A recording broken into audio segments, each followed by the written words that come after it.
Alright, John, a pulsating victory here this evening against Dungannon Swifts. Do you want to, if you can, give me your thoughts on the game? My thoughts in the game was, I think Niall got the game plan right in terms of the press in the first half, and it created an awful lot of joy. And we created maybe 4 or 5 really meaningful chances, but we only took one.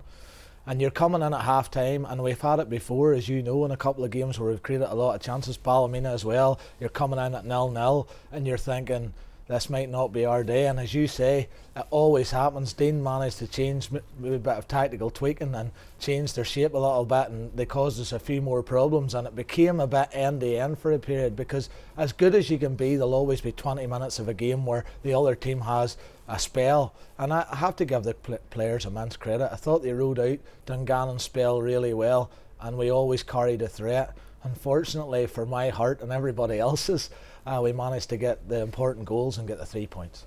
It was a pulsating first half. I think probably we were sort of talking on co-commentary, that if Portadown had went in 5-0 up at half time, I don't think it would have flattered us. We created that many good chances, but it was just taking that one. What was the game plan going into the second half?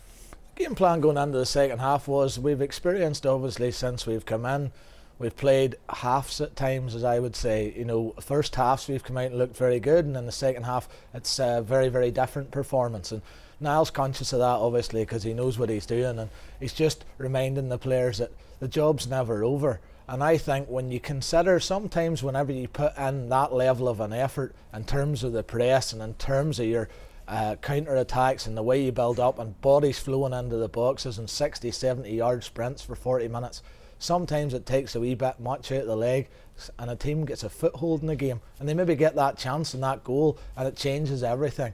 But I have to praise their immense character in terms of, like, we conceded the goal, and maybe if we'd looked at this squad at the start of the season or 10 games in, that might have ended up 3 or 4. And today, you know, you can see the belief. You can see people that have been there, people like Mark Russell, Stephen Tigger, Albert O'Baldy, guys like that have been here from the start. Barney, I could list you a list of names, but those guys have been honest from the very day we came in, and they worked and worked and worked. And I'm just so grateful and I'm so happy for them, because they deserve it, because they've had a lot of tough days, and the supporters deserve it as well.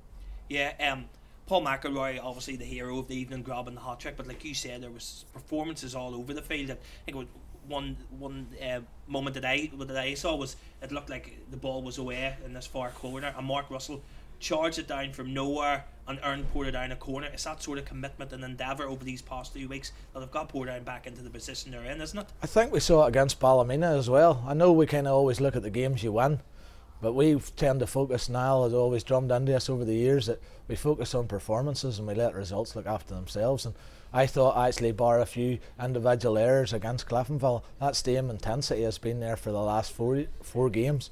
But you have to give immense credit to Lee Upton. Lee's come in, having been out for a couple of games, and he's come in, and I thought he was immense today. I actually thought Chris threw his body on the line, Chris Rogers.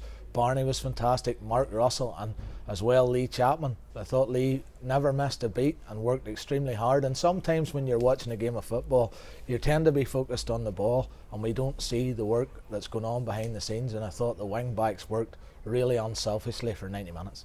With big games coming up now against Carrick Rangers and Newry City, we have that momentum. There are 2 big games going into the split.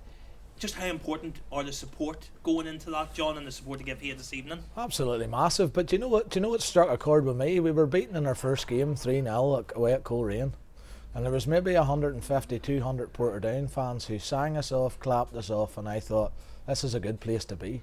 And that's resonated with me. I know it did with Niall, and we always make sure that the supporters know how much we appreciate it. But home's a different ball game when you've got that level of support. And we're going to need every supporter between now and the end of the season for every game, and we'll give it our absolute all, and that's the promise we'll make to them. You come and you pay in at the gate and you sit in your seat, you'll see a full-blooded, wholehearted team that gives you absolutely everything. But nobody can guarantee a result, but as Niall Curry says, we'll make sure we guarantee a performance, and at very worst we'll be very honest, and that's all you can be. No problem, thank you, John, appreciate it. No problem.